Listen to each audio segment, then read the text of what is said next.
एक समय की बात है। एक जतनपुर नाम के गांव में बागेश्वर नाम का गरीब किसान रहता था। उनके घर में उनकी पत्नी कोमल और उनके 16 साल का लड़का एक साथ रहते थे।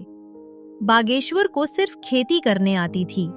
उसके अलावा उसने कोई और काम नहीं सीखा था। सही समय पर बारिश ना होने की वजह से उसके खेत में फसल ही नहीं होते थे, जिसके कारण परिवार चलाना बहुत कठिन हो रहा था। एक दिन, सुनिए जी, आज तो घर में बिल्कुल भी कुछ राशन नहीं है। मुझे तो कुछ समझ नहीं आ रहा कि अब मैं क्या करूं। अरे कोमल, तुम चिंता मत करो, मैं कुछ करता हूँ।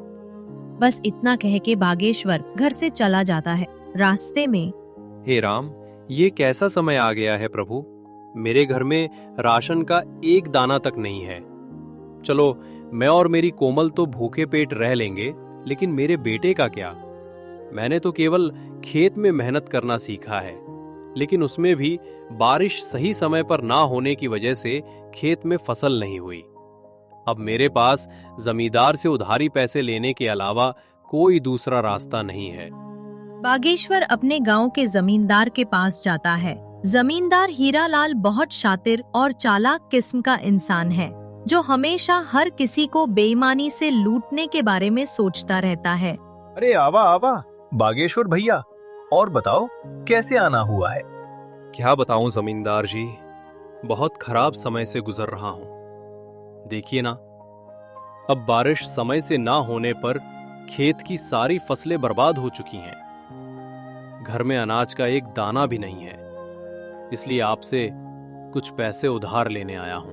हाँ हाँ भैया, बोलो कितने रुपए चाहिए आपको? ऐसे समय में हम नहीं मदद करेंगे तो और कौन करेगा? बोलो बोलो, कितने दे दूं? आपका बहुत बहुत धन्यवाद जमींदार जी, लेकिन मैं ज्यादा पैसा उधार नहीं लेना चाहता, इसलिए आप ऐसा करें कि 1500 रुपए दे दीजिए। अरे भैया, ई कैसन बात कर रहे हो? भला 10 से 1000 रुपए तो लो। क्या पता आगे चल के कब बरसात होगी और कब समय बदले। जमींदार मन में सोचने लगता है, अरे ससुरा, तुम लोग इतना कम कम पैसा लोगे तो मैं कैसे कमाऊंगा? ज्यादा लोगे तभी है ना हमें ज्यादा ब्याज मिलेगा।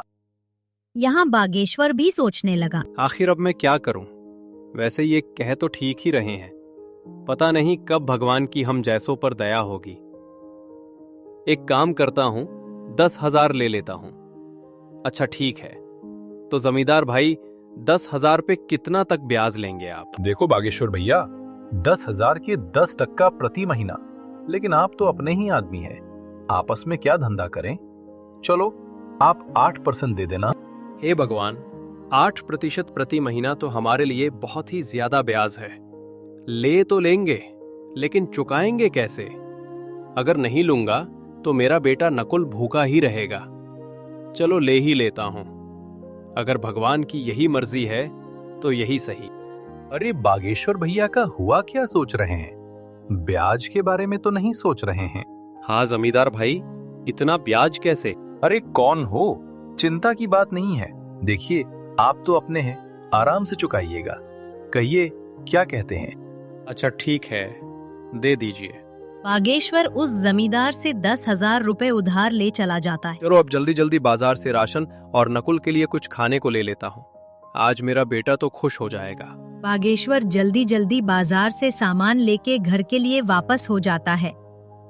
घर पहुंचते ही कोमल बागेश्वर के हाथ में सामान देखकर खुश हो जाती है और कहती है, अजी, ये सामान पैसे कहाँ से मिले जी? देखो कोमल, मुझे पता है तुम मुझ पर गुस्सा करोगी, लेकिन मेरे पास और कोई चारा भी नहीं था। मैं समझ गई जी, आपने किसी से उधारी पैसे लिए होंगे, पर कोई बात नहीं, मैं भी वही सोच रही थी।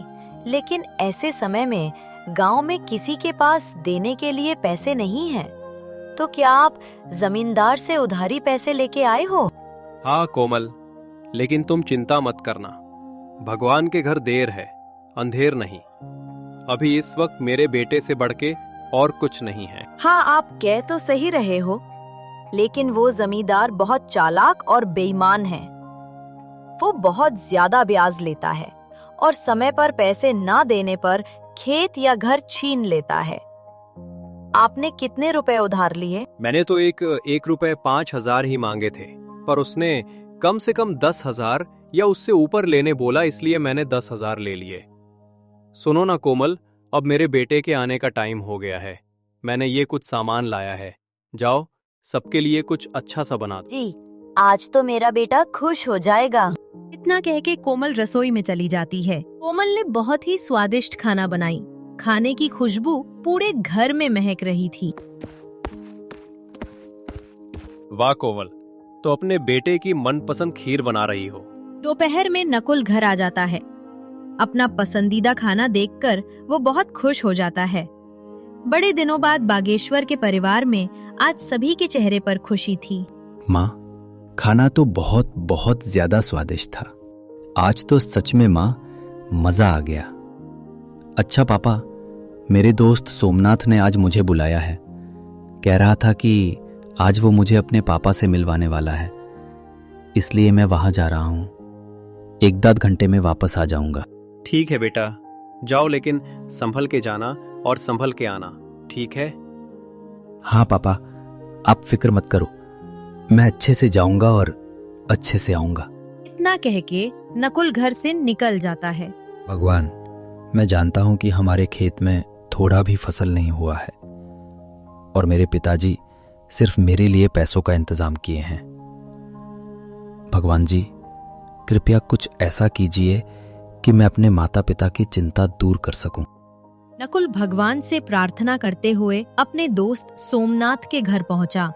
दरवाजे पर उसका दोस्त उसका इंतजार कर रहा था। अरे नकुल, तू आ गया, आजा अंदर आजा। चल, मेरे पिताजी तुझसे मिलने के लिए कब से इंतजार कर रहे हैं। सोमनाथ, पर तेरे पिताजी मुझसे क्यों मिलना चाहते हैं? वो तो पिताजी से ही पूछ लेना। सोमनाथ का घर काफी बड़ा और सुंदर था। उसके घर में उसके माता और पिताजी रहते थे।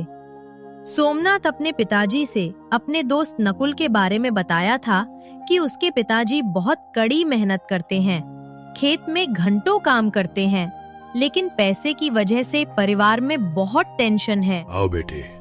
नकुल, कैसे हो? नमस्ते अंकल जी। नमस्ते आंटी जी। मैं ठीक हूँ, आप सभी कैसे हैं? खुश रहो बेटा, हम सब भी बहुत अच्छे हैं। जगदीश नकुल 9-10 मिनट ऐसे ही उसके और उसके माता पिताजी के बारे में बातें करते हैं और फिर बेटा नकुल, तुम तो बहुत स्मार्ट लड़के निकले। बेटा, कल से तुम दोपहर में स्कूल से आके खाना खा के यहाँ चले आना। जी अंकल, मैं आ तो जाऊं, लेकिन घर पर भी थोड़े बहुत काम होते हैं। देखो बेटे नकुल, पहले तो तुम ये टेंशन वेंशन छोड़ो। हाँ, एक काम करना, नहीं रहने दो, कल मैं खुद ही तुम्हारे घर आऊंगा। तुम्हारे घर तुम्हारे पिताजी से भी मिल लूंगा और तुमसे भी, ठीक है? जी अंकल, ठीक है। अच्छा, तो मैं अब चलता हूँ। ठीक है बेटा, ध्यान से संभल के जाना। जी अंकल, मैं एकदम संभल के जाऊंगा। उतने में सोमनाथ की मम्मी बोली, बेटा नकुल, ये लेते जाओ, घर पे खा लेना। नहीं आंटी, इसे मैं नहीं ले सकता। अरे बेटा, ले लो।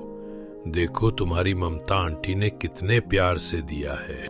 नकुल वो थैली ले लेता है, पर उसे समझ नहीं आता कि सोमनाथ के पिताजी उसके पिताजी से क्यों मिलना चाहते हैं। जगदीश अंकल तो बहुत अच्छे हैं, उन्होंने मुझसे कितने प्यार से बात की है, और आंटी भी बहुत अच्छी हैं, उन्होंने मेरा कितना ख्याल रखा, पर वो मेरे पिताजी से क्यों मिलना चाहते हैं। यही सब सोचते हुए नकुल घर पहुंचा और उसने सोमनाथ के माता और पिताजी के बारे में बताया। देखो कोमल, हमारे नकुल को कितना अच्छा दोस्त मिला है। चलो बेटा, ठीक है, तो कल आएंगे सोमनाथ के पिताजी। हाँ पिताजी। अगले दिन दोपहर में सोमनाथ अपने पापा को नकुल के घर ले आया। अरे बेटा नकुल, घर में नहीं बुलाओगे? अरे सर, आइए आइए। अरे कोमल, देखो हमारे नकुल के दोस्त और उनके पापा आए हैं। कोमल फट से सोमनाथ के पापा के लिए दूध वाली चाय बनाकर ले आती है। चाय पीने के बाद जगदीश जी बागेश्वर जी से कहते हैं, सुनिए बागेश्वर जी, मैं आपसे थोड़ी बात करना चाहता हूँ। जी सर, कहिए, क्या कहना चाहते हैं? जी, आप मुझे सर मत कहिए, मैं भी आपका दोस्त जैसा हूँ, इसलिए मुझे जगदीश कह के बुलाइए। अरे अच्छा, ठीक है। जगदीश जी बोलिए, आप क्या कहना चाहते हैं? जगदीश बागेश्वर को घर से थोड़ा बाहर ले जाकर कहते हैं, बागेश्वर जी, मेरा बेटा नकुल को अपना बहुत अच्छा दोस्त मानता है। उसने मुझे बताया कि नकुल बहुत समझदार और अच्छा लड़का है, पर गरीबी के कारण से वो पढ़ाई छोड़ने की बातें कर रहा है। भगवान की दया से अब जाकर हमारा सोमनाथ खुश रहने लगा है, नहीं तो पहले वो सिर्फ अकेला ही रहता था, क्योंकि उससे कोई दोस्ती ही नहीं करता था। अब क्योंकि आपके नकुल के कारण से मेरा बेटा खुश है, इसीलिए मैं उसकी पढ़ाई की फीस भरना चाहता हूँ। आप अब टेंशन भूल जाइए, समझे? बागेश्वर की आंखों में आंसू आ जाते हैं। आपका बहुत बहुत धन्यवाद जगदीश जी, आपने मेरी चिंता दूर कर दी। बस उस दिन से नकुल की पढ़ाई की चिंता दूर हुई। अब नकुल सोमनाथ के घर खेलने जाने लगा था। ऐसे ही एक दिन सोमनाथ के पापा कहते हैं, नकुल, सोमनाथ बेटा, यहाँ आओ। वो दोनों जगदीश के पास जाते हैं। बेटा, तुम दोनों बताओ, तुम में से कौन शेयर मार्केट के बारे में जानता है? नकुल बेटा, पहले तुम बताओ। अंकल, मैं इसके बारे में पहली बार सुन रहा हूँ, ये क्या होता है? और पापा, मैं बस इतना जानता हूँ कि शेयर मार्केट में शेयर खरीदा और बेचा जाता है। अच्छा सुनो, अब कल से तुम दोनों मेरे साथ आधा घंटा बैठोगे। मैं तुम दोनों को अब कुछ सिखाना चाहता हूँ। ये सब के बारे में नकुल को जरा भी समझ नहीं आता है, लेकिन उसको जानने की बहुत इच्छा थी। तो उसने सोमनाथ के फोन पर गूगल सर्च किया, तो जो उसने देखा वो देख के चौंक गया। और फिर अगले दिन, अंकल, मैंने गूगल पर सर्च किया था कि शेयर मार्केट क्या है। क्या सच है अंकल कि हम वहां से पैसे कमा सकते हैं? बेटा नकुल, ये बिल्कुल सच है कि कोई भी शेयर बाजार से पैसा कमा सकता है। पैसा क्या, बहुत ज्यादा पैसा कमा सकता है। लेकिन बेटा, चीजें दिखने में जितनी आसान होती हैं, असर में उससे कई ज्यादा मुश्किल होती हैं। अंकल, मैं कुछ समझ नहीं पाया, आप क्या कह रहे हैं? मैं ऊपर वाले कमरे में जा रहा हूं, अपने दोस्त को लेकर वहीं आ जाओ। मैं अब सब कुछ वहीं बताऊंगा। ठीक है अंकल। उसके बाद 5 मिनट में नकुल और सोमनाथ ऊपर वाले कमरे में जाते हैं। वहां वो लोग देखते हैं कि एक बहुत बड़ा कंप्यूटर है, एक लैपटॉप है, एक टैबलेट पर बहुत सारे अलग अलग चार्ट खुले हैं। मिनट मिनट में लाल या हरी मोमबत्तियां बन रहे हैं। उन्हें ये सब कुछ समझ नहीं आता, लेकिन नकुल को इतना मालूम पड़ चुका था कि ये शेयर मार्केट कुछ तो है। वो दोनों जगदीश से पूछते हैं, पापा, ये क्या है? मैं आज तक नहीं जानता था कि आपके कार्यस्थल पर इतना बड़ा कंप्यूटर है। दरअसल आपका इतना बड़ा ट्रेडिंग सेटअप है। हाँ सोमनाथ, ये मेरा ट्रेडिंग सेटअप है। मैं यहीं काम करता हूं। लेकिन बेटा, तुम्हें कभी यहां आने की जिज्ञासा ही नहीं थी, इसलिए हमने भी तुम्हें कभी इस बारे में नहीं बताया। लेकिन अब तुम्हें देख के ऐसा लग रहा है कि तुम्हें ये सब बहुत पसंद आया है और शायद तुम इसके बारे में और जानना चाहते हो। हाँ अंकल, सिर्फ सोमनाथ ही नहीं, मैं भी बहुत उत्साहित हूँ शेयर बाजार के बारे में जानने के लिए। बिल्कुल बेटा, नकुल क्यों नहीं। मैं यही तो तुम्हें और सोमनाथ को बताना चाहता था कि शेयर बाजार की दुनिया बहुत बड़ी है। इसमें अगर महानता हासिल कर ली जाए तो उसकी जेब में हजारों लाखों में हमेशा रहें। अच्छा, तो तुम दोनों अब यहां से जाओ, नीचे खेलो। लेकिन हाँ, कल से मैं तुम दोनों को थोड़ा थोड़ा शेयर बाजार के बारे में बताना शुरू करूंगा। पापा, मुझे पता है कि अब मेरा दोस्त इसे सीखने के लिए बहुत उत्साहित है। अब उसका खेलने में मन नहीं लगेगा। उसका क्या, मेरा भी नहीं लगेगा। क्यों नकुल? हाँ अंकल, प्लीज अभी से सिखाना शुरू कर दीजिए ना। वैसे भी अभी कोई जरूरी काम नहीं है, तो हम फ्री ही हैं। बच्चों के अंदर की ये जिज्ञासा देखकर जगदीश मन ही मन खुश हो जाते हैं। लेकिन बेटा, इसे सिखाने के लिए मुझे सोचना पड़ेगा कि शुरुआत कैसे और कहां से करूं। इसलिए शुरुआत तो कल से ही होगी। लेकिन अब तुम दोनों इतना कह रहे हो तो थोड़ी बुनियादी बातें बता ही देता हूं। जगदीश जी उन्हें एक जगह बिठाते हैं और कहते हैं, बेटा सुनो, पहली बात अच्छे से समझो कि शेयर मार्केट क्या है, यानी इंग्लिश में व्हाट इज शेयर मार्केट। तो ये एक इंटरनेट पर ऐसा जगह होता है जहां दुनिया के हजारों लाखों कंपनियां एक जगह पर रजिस्टर्ड होती हैं। यहाँ सभी कैटेगरीज की कंपनियां होती हैं, टेक्नोलॉजी से ले बैंक तक। यहाँ पर सामान जैसे कमोडिटी कहते हैं, जिनमें गोल्ड, सिल्वर, क्रूड ऑयल और भी चीजें होती हैं। बस उस दिन जगदीश जी नकुल सोमनाथ को बस यही कुछ बेसिक बातें बताते हैं, लेकिन नकुल रात में भी स्टॉक मार्केट के बारे में सोचने से खुद को नहीं रोक पाता। वो हमेशा सोचते रहता है कि हे भगवान, आपका और जगदीश चाचा का लाख लाख धन्यवाद। आखिरकार मुझे एक ऐसा चीज पता चल गया जहां से मैं अपने परिवार को इस गरीबी से बाहर निकाल सकता हूं। मैं अपनी जी जान लगा दूंगा इसे सीखने में। बस आप मेरा साथ मत छोड़िएगा। और घर एक कोने से नकुल की माँ कोमल देखती है और वो बागेश्वर से जाकर कहती है, अजी सुनिए, हाँ, क्या हुआ कोमल, क्या बात है? आज हमारा नकुल कुछ परेशान सा नहीं लग रहा। देखिए ना, तब से करवटें बदल रहा है। हाँ कोमल, तुम ठीक कहती हो, चलो जाके पूछते हैं। बागेश्वर और कोमल दोनों नकुल के पास जाकर पूछते हैं। बेटा नकुल, ओ नकुल, क्या बात है बेटा? नींद नहीं आ रही? कोई बात है तो हमें बता सकता है? पापा मम्मी, मैं तो ये सोच रहा था कि आप लोगों को कैसा लगेगा जब मैं एक सफल आदमी बन जाऊंगा। हमारा भी एक अच्छा सा घर होगा। थक पगला, हम दोनों तो डर ही गए थे। बेटा, हम लोग बहुत खुश होंगे उस समय जब तुम एक सफल आदमी बन जाओगे, है ना कोमल? हाँ जी, बिल्कुल सही कह रहे हैं आप। हमारा नकुल सफल हो जाएगा तो कितना अच्छा होगा। मम्मी पापा, अब आप लोग भी जाइए और सो जाइए। और हाँ, चिंता बिल्कुल मत करना। फिर बागेश्वर और कोमल भी सोने चले जाते हैं। अगले दिन नकुल अपने साथ एक कलम और एक किताब लेके बहुत उत्साह के साथ सोमनाथ के घर जाता है। दरवाजे पर उसका दोस्त उसकी राह देख रहा है। तेरा चेहरा देख के समझ आ रहा है कि तेरा मन आज सिर्फ शेयर मार्केट के बारे में सीखना चाहता है ना? हाँ सोमनाथ, अच्छा देर नहीं करता है, चल फटफट अंकल के पास जाते हैं। लेकिन वो दिख नहीं रहे, कहाँ है? अरे नकुल, थम जा यार। अच्छा चल, वो ऊपर के कमरे में हम दोनों का इंतजार कर रहे हैं। वो दोनों ऊपर के कमरे में जाते हैं। वहाँ जगदीश जी इनको सिखाने की तैयारी कर रहे थे। अरे बच्चों, तुम आ गए। आओ आओ, अब जल्दी जल्दी यहां बैठ जाओ।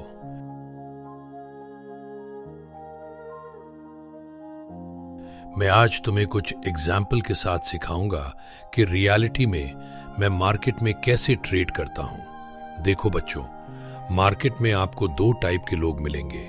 एक होता है बेयर्स यानी खरीदने वाला, और दूसरा होता है सेलर्स यानी बेचने वाला। यहां एक खरीदता है तो दूसरा बेचता है। अब आगे सिखाने से पहले मैं तुमको 3 पिलर्स ऑफ सक्सेस बताना चाहता हूं। क्या तुम दोनों में से कोई पॉइंट्स बता सकते हो? नकुल पहले हाथ ऊपर करता है और कहता है, हाँ अंकल, मैं जानता हूँ। वो 3 पॉइंट्स है, डिसिप्लिन, कंसिस्टेंसी और पंक्चुअलिटी। शाबाश बेटा, बहुत बढ़िया। अब मैं ये बताता हूं कि तुम इस मार्केट में सक्सेसफुल बनने के लिए कैसे अप्लाई कर सकते हो। देखो बेटा, सबसे पहले डिसिप्लिन, जिसका मतलब होता है किसी भी काम का एक प्रॉपर स्ट्रक्चर होता है। तुम्हें उसके हिसाब से ही वो काम करना चाहिए। जैसे मार्केट में हर एक काम करने का सही तरीका होता है। अगर उसके हिसाब से काम किया जाए तो काम हमेशा सही होता है। उतने में सोमनाथ कहता है, पापा, आगे का 2 पॉइंट्स मैं बताऊं? बिल्कुल बेटा, बताओ। पापा, कंसिस्टेंसी का मतलब होता है किसी भी काम में कंसिस्टेंट रहना। और लास्ट पॉइंट है पंक्चुअलिटी, जिसका मतलब होता है टाइम टू टाइम, यानी समय पर हर काम हो जाना चाहिए। पापा, ये 3 पॉइंट्स के हिसाब से अगर हम मार्केट में रहते हुए अपने डिसिप्लिन को फॉलो करते हैं और दूसरे काम में कंसिस्टेंसी और पंक्चुअलिटी बनाए रखते हैं, तो हम एक सफल ट्रेडर या इन्वेस्टर बन सकते हैं। क्या मैंने सही बोला पापा? अरे बेटा, तुम बिल्कुल सही बताए हो, लेकिन तुमको पहले से ये सब पता है? हाँ पापा, हमको इसके बारे में कॉलेज में पढ़ाए थे और शेयर मार्केट के बारे में मैंने भी थोड़ी बहुत रिसर्च की थी। उसके अगले 30-40 दिन में जगदीश जी ने बच्चों को शेयर मार्केट के बारे में सब बता दिया था। जैसे मार्केट में कब खरीदना है, कब बेचना है, ट्रेड कैसे लेते हैं और बाकी के चीजें। एक दिन सुबह में सोमनाथ और नकुल एक साथ कुछ बातें कर रहे होते हैं। उतने में जगदीश जी उन्हें बुलाते हैं। बेटा सोमनाथ और नकुल, मेरे साथ ऊपर आओ। वो दोनों उनके साथ ऊपर जाते हैं और फिर उन्होंने कहा, आज तक तुम दोनों ने बहुत कुछ सीखा है और उसको पूरे डिसिप्लिन, कंसिस्टेंसी और पंक्चुअलिटी होके पेपर ट्रेडिंग में प्रैक्टिस भी की है। अब बारी है रियल पैसे से ये सब करना। आज मैं तुम दोनों का डीमेट अकाउंट बनाऊंगा और तुम दोनों के डीमेट अकाउंट में 2-2 लाख का कैपिटल डिपॉजिट करूंगा। तुम्हें उसका इस्तेमाल करके अपना कैपिटल बड़ा बनाना है। लेकिन बेटा, कहीं पर भी अपने पैसे को इन्वेस्ट या ट्रेड करने से पहले अपने रिस्क को मैनेज करना, फिर आगे स्टेप लेना। उस दिन से नकुल और सोमनाथ दोनों ने मार्केट में पैसे से काम चालू किया। शुरुआत में दोनों ने डर डर के कैपिटल को यूज किया, लेकिन कुछ ही हफ्तों में वे कॉन्फिडेंट हो गए। अब वो दोनों धीरे धीरे छोटे छोटे प्रॉफिट्स बुक करने शुरू कर दिए थे। लेकिन एक दिन, यार ये पेनी स्टॉक में पैसा इन्वेस्ट करूं या नहीं? सिर्फ 2 रुपए का एक शेयर है, मैं आराम से 40,000 शेयर खरीद सकता हूँ। 1-2 रुपए भी बढ़ गया तो बहुत अच्छा प्रॉफिट होगा। यहाँ नकुल ने गलती की। उसने कंपनी के बारे में रिसर्च नहीं किया। उसने सिर्फ प्रॉफिट को देखा और लालच में उसने वो शेयर खरीदे ली। खराब किस्मत से उस स्टॉक की कीमत 1 दपाइल 5 रुपए से गिर गई। हे भगवान, ये मैंने क्या किया? ये कैसे हो गया? मुझे ऐसा नहीं करना चाहिए था।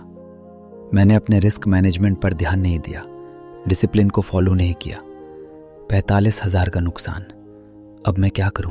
उतने में गांव का जमींदार हीरालाल अपने आदमी के साथ आ जाता है। अवन दिशा में गया लल्लुआ का घर बा, कवन दिशा? अरे मालिक, ऊ दिशा में है। हीरालाल बागेश्वर के घर के सामने आके कहता है, अरे ओ बागेश्वर भैया, अरे कहाँ हो? तनिक बाहर निकलिए महाराज। अरे कोमल, लगता है जमींदार अपने पैसे लेने आया है। तुम यहीं रुको, मैं देख के आता हूँ। बागेश्वर घर से बाहर आता है। अरे जमींदार जी नमस्कार। अरे भैया नमस्कार नमस्कार बागेश्वर भैया। हम कह रहे थे कि पैसावा कब दीजिएगा? अभी भी 4,000 ब्याज सहित बचा है, याद है कि भुला गए? नहीं जमींदार जी, भूले नहीं है। बस इस वक्त घर में परिस्थिति कुछ ठीक नहीं चल रही। मुझे 1 महीने का और समय दे दीजिए, मैं आपके बचे हुए पैसे ब्याज के साथ चुका दूंगा। देखिए बागेश्वर भैया जी, आपको समय चाहिए तो ले लीजिए, लेकिन आज से उस पे 25% ब्याज लगेगा, समझ गए? उतने में नकुल की आंख खुली। उसने माँ से पूछा, माँ, ये शोर कैसा है? बेटा, 1.5 साल पहले तुम्हारे पापा उस जमींदार से पैसे लिए थे। हमें कुछ पैसे अभी देने बाकी हैं। वो वही मांगने आया है। नकुल घर से बाहर आता है और जमींदार से कहता है, प्रणाम जमींदार जी। अरे खुश रहा बछुआ, हमेशा सम्मानित जीवन जियोगे तुम। तनिक अपने पिताजी से कहिए हमरा पैसा लौटा दे जल्दी से। नकुल अपनी जेब से मोबाइल निकालता है और कहता है, कहिए जमींदार जी, आपके ब्याज सहित कितने रुपए हुए हैं? हाँ बबुआ, तुम दोगे का बताओ। हाँ कहिए, कितने हुए? ए जी सुनो, हमको जरा डायरिया दो, जरा चेक न करना पड़ेगा। जमींदार डायरी में देखता है और कहता है, देखा बबुआ, आपके 4,000 रुपए पर 8% ब्याज के साथ 1.5 साल का होता है, सिर्फ 4,576 रुपए। आप अकाउंट नंबर बोलिए, मैं अभी पूरे पैसे आपके अकाउंट में ट्रांसफर कर देता हूँ। हीरालाल अपना अकाउंट नंबर बताता है। नकुल ब्याज सहित पूरे पैसे उसके अकाउंट में ट्रांसफर कर देता है। मैसेज आने के बाद जमींदार वहां से चला जाता है। लेकिन यहाँ बागेश्वर को समझ नहीं आ रहा था कि नकुल के पास पैसे कहाँ से आए। तो उसने नकुल से पूछा, हे नकुल बेटा, ये तुम कैसे किए? हमारा मतलब है कि तुम्हारे पास इतने पैसे कहाँ से आए? इतने में कोमल कहती है, अरे क्या हुआ जी? मम्मी पापा, देखिए आप दोनों शांत हो जाइए। अब आपका लड़का इंटरनेट की मदद से पैसे कमा रहा है। बस वहीं से कुछ पैसे बचा कर रखे थे तो वही दे दिए, समझे पिताजी? अब आप बस चिंता मुक्त हो जाइए। ये तुम क्या कह रहे हो? ऐसा भी भला होता है क्या? इंटरनेट से कैसे कोई पैसा कमा सकता है? पापा जगदीश अंकल मुझे और सोमनाथ, हम दोनों को शेयर मार्केट में काम कैसे करते हैं सिखाए थे। बस मम्मी पापा वहीं से हम थोड़े बहुत पैसे कमा रहे हैं। लेकिन अब आप लोग अपने सपने सजाने शुरू कर दीजिए, क्योंकि अब हमारा भी समय बदलने वाला है। ये सुन के कोमल और बागेश्वर दोनों ही बहुत खुश होते हैं। अगले दिन जब नकुल जगदीश जी से मिला तो उसने बहुत ही नरम आवाज में उनसे कहा। उसकी आंखों में थोड़े बहुत आंसू भी थे। अरे नकुल बेटे, इसमें कोई बड़ी बात नहीं बेटा, ऐसा होता रहता है। लेकिन जब तुम अपने आप पर कंट्रोल रखोगे, वो 3 पॉइंट्स को जितना फॉलो करोगे, तुमसे ये सभी गलतियां उतनी ही कम होंगी और तुम्हारा पोर्टफोलियो उतना ही बड़ा होगा। समझे ना बेटा? इसलिए अब ये सब भूल जाओ, ठीक है? और जितने पैसे बचे हैं उतने से ही फिर शुरुआत करो। ऐसा सुनने के बाद नकुल को थोड़ा अच्छा लगता है और वो उस दिन से कहीं भी अपने पैसे को इन्वेस्ट या ट्रेड करने से पहले बहुत अच्छी तरह से सोचता है। ऐसे करते करते 6 महीने बीत जाते हैं। अब सोमनाथ का 2 लाख रुपए अब 9 लाख रुपए और नकुल का 2 लाख 7.5 लाख रुपए बन चुके थे। एक दिन रात में नकुल ऐसे ही न्यूज पढ़ रहा था, तभी उसने एक बिटकॉइन के बारे में आर्टिकल पढ़ा और फिर वो सोचने लगता है, ये आर्टिकल पढ़ने के बाद मार्केट में बिटकॉइन का दाम गिरेगा और बहुत से लोग जिनके पास पहले से बिटकॉइन होंगे वो बेचेंगे, जिसके कारण से बिटकॉइन का वैल्यू बहुत कम हो जाएगा। अभी एक बिटकॉइन का वैल्यू 15,000 रुपये है। चलो जैसा होगा हम उस हिसाब से रिस्क को मैनेज करते हुए काम करेंगे। चलो अभी सो जाता हूँ। अगले दिन सुबह में, सुनो माँ, मैं सोमनाथ के यहाँ जा रहा हूँ। सुनो बेटा, वही टेबल पर मैंने खीर डब्बे में पैक करके रखे हैं, अपने दोस्त के लिए लेते जाना। जी मम्मी, मैं ले जा रहा हूँ। और हाँ, संभल के जाऊंगा और संभल के वापस आ जाऊंगा। उस दिन वो सोमनाथ और जगदीश जी से उस समाचार के बारे में बात करता है और फिर जगदीश जी कहते हैं, बेटा नकुल, मुझे अच्छा लगा कि तुम अब सोचने के बाद डिसीजन लेते हो। देखो बेटा, तुम्हें जो सही लगे वैसा ही करना। उसी दिन शाम को ये न्यूज का असर मार्केट पर दिखने लगता है। सभी लोग पैनिक में अपने बिटकॉइन बेचने लगते हैं। रात में करीब 10 बजे के आसपास उसकी कीमत 68% से गिर गई। अब एक बिटकॉइन की कीमत 6,440 रुपए थी। नकुल ने पिछले कुछ महीनों से छोटे छोटे प्रॉफिट बुक किए थे, रिस्क लेने के लिए तैयार था, इसलिए उसने रात में 40 बिटकॉइन खरीद लिए और फिर सो जाता है। अगले दिन वो अपने पापा के साथ खेत में काम करने जाता है। वहाँ वो उनके साथ काम करता है। वो भविष्य के बारे में सोचने लगता है, कैसे वो अपने गांव के किसानों की मदद कर सकता है। 3 महीने बीत जाते हैं और फिर एक दिन 2-3 महीने बीत चुके हैं। जरा बिटकॉइन देख लूं कैसा चल रहा है। वो देखकर चौंक जाता है। उसने देखा कि एक बिटकॉइन का दाम पिछले 1 महीने में जहाज जैसा ऊपर उठा है। उस दिन एक बिटकॉइन की कीमत 5 लाख रुपए थी। 40 बिटकॉइन के हिसाब से 1,40,40,00,000 का प्रॉफिट दिख रहा था। वो अपने मम्मी पापा का आशीर्वाद लेता है, लेकिन उनसे कुछ बताता नहीं है कि क्या हुआ है। जैसे ही वो जगदीश जी से मिलता है, वो और सोमनाथ समझ जाते हैं। नकुल, मैं और पापा समझ गए तेरे चेहरे की खुशी देख के। बता सकता हूँ कि बड़ा प्रॉफिट बुक किया है। भाई, यहाँ मेरा दिल 180 का रफ्तार पकड़ लिया है। मैंने जैसे ही देखा यहाँ चले आया। क्या हुआ बेटा, तुमने अभी बुक नहीं किए हो? नकुल अपने मोबाइल में प्रॉफिट दिखाता है। जगदीश जी और सोमनाथ दोनों चौंक जाते हैं। अरे वाह नकुल बेटे, 1,40,40,00,000 का प्रॉफिट। इतना तो मेरा और सोमनाथ का मिला के भी नहीं होगा। हम तुम्हारे लिए बहुत खुश हैं। अरे वाह मेरे दोस्त, अब आगे क्या सोचा है तूने? अंकल, मैं सोच रहा हूँ कि 30 बिटकॉइन का प्रॉफिट बुक कर लूं और बाकी के 10 को होल्ड करूं। ये तो बहुत अच्छी बात है बेटे। अब चलो तुम्हारे मम्मी पापा को खुशखबरी देते हैं। इतने में सोमनाथ की मम्मी आ जाती हैं और कहती हैं, अरे कौन सी खुशखबरी की बात हो रही है? वो सभी नकुल के लिए बहुत खुश होते हैं और मिठाई का डब्बा लेके उसके घर पहुंचते हैं। दरवाजे पर कोमल उन सबको आते हुए देखती है। वो सबने उनको जो भी हुआ उसके बारे में बताते हैं। क्या बात कर रहे हो जगदीश जी? अरे सुनती हो कोमल, अब हमारा बेटा करोड़पति बन गया है। सब बहुत खुश हो जाते हैं। नकुल और सोमनाथ ने मिलके गांव में सोलर पैनल लगवाए और बोरिंग करके उसमें पावर मशीन लगवाते हैं, जिसकी वजह से अब गांव के किसानों की पानी की चिंता खत्म हुई। अब वो गांव के हर आदमी को बताते हैं कि पैसे सिर्फ खेती में काम करने से नहीं, दिमाग से भी कमाए जा सकते हैं। इसलिए अपने बच्चों को जरूर पढ़ाएं।